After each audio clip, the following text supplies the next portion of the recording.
حضرت واصف علی واصف رحمۃ اللہ علیہ فرماتے ہیں کہ زندگی جو ہے اس میں ایک انسان ایک وقت کے بعد زیادہ کچھ حاصل نہیں کر سکتا۔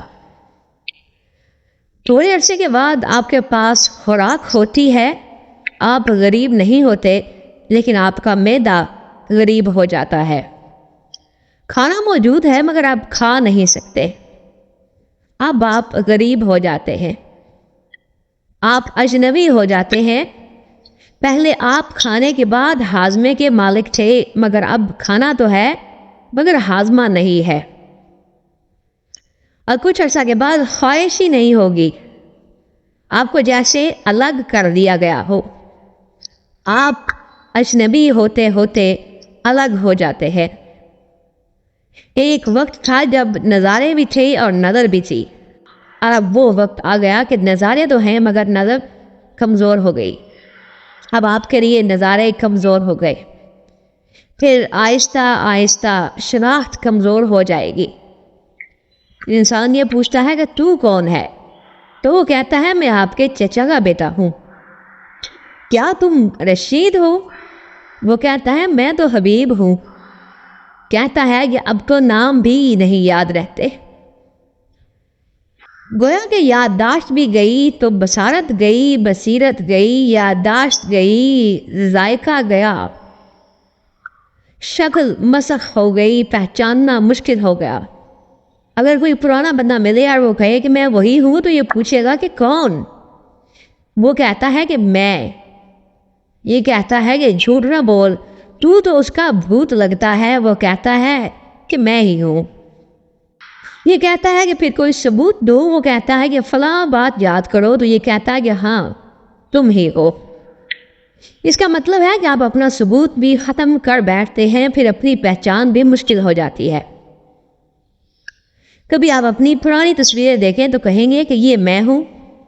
دیکھنے والا کہتا ہے کہ یہ جھوٹ بول رہا ہے، یہ نہیں ہو سکتا، یہ وہ نہیں۔ گویا کہ وہ شکل بھی چھن گئی اور شکل کے واقعات بھی چھن گئے۔ پھر کچھ دوستوں پر بھروسہ تھا، ایک ایک کر کے وہ بھی چلے گئے، رخصت ہو گئے۔ پہلے بزرگ چلے گئے اور پھر دوسرے بھی۔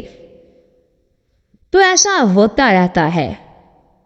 وہ جو آپ کو بیٹا پکار کر بلانے والے تھے وہ ختم ہو گئے۔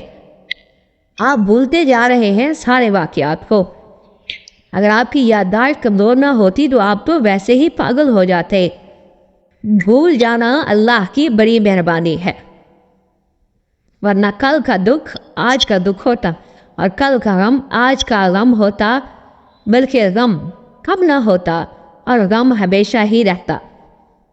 تو غم کو کم کرنے کا اللہ تعالیٰ نے ایک آسان فارمولہ رکھ دیا آپ کے اندر۔ وہ کیا رکھ دیا؟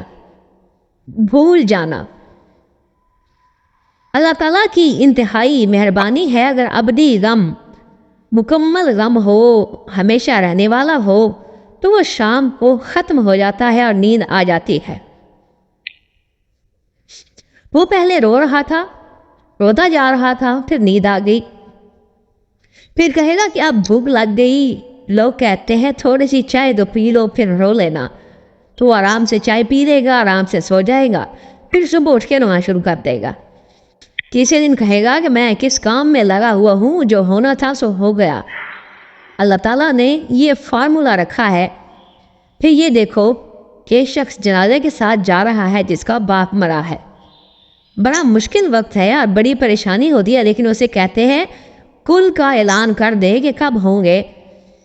وہ بیچارہ ہوش میں نہیں ہوتا، رو رہا ہوتا ہے۔ لوگ اس سے کہلواتے ہیں کہ پرسوں کل ہوں گے۔ وہ بیچارہ غم کو بھول جاتا ہے، پھر کہتے ہیں کہ کوئی دیگ وغیرہ بنوائی ہے۔ وہ کہتا ہے کہ میرا تو پیو مرا ہے۔ کہتے ہیں کہ مہمان آئے ہوئے ہیں تو اس سے دیگ، چاول، کھانا پینا کروا لیتے ہیں۔ غم کہاں گیا؟ یہاں تو دعوت کا سما ہے۔ یہ اللہ تعالیٰ نے کام رکھے ہوئے ہیں، ورنہ تو آپ پاگل ہو جاتے۔ غم بھی ہمیشہ نہیں رہتا، خوشی بھی ہمیشہ نہیں رہتی، آپ بھی ہمیشہ نہیں رہیں گے۔ ایک چیز ہمیشہ رہے گی اور وہ ہے آپ کے ہاتھ کی نیکی۔ آپ نے نیکی بھی انہی انسانوں سے کرنی ہے جو آپ کی گرد و پیش بیٹھے ہوئے ہیں، اور بدی بھی انہی انسانوں سے کرنی ہے۔ کوئی گناہ اور کوئی ثواب ان انسانوں کے علاوہ نہیں ہے۔ تنہائی کا گناہ اور ثواب ہوتا ہی کم ہے، اس لیے آپ کا سارا گناہ اور ثواب ان انسانوں کے ساتھ ہے۔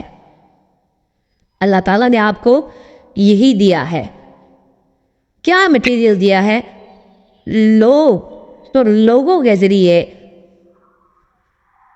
اللہ تک پہنچتے ہیں۔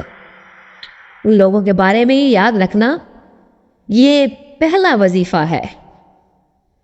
ربنا ما خلقت ھذا باطلا، یا رب العالمین تو نے یہ جو کچھ پیدا کیا ہے یہ باطل نہیں ہے، حق ہے، برحق ہے، بلکہ عین حق ہے۔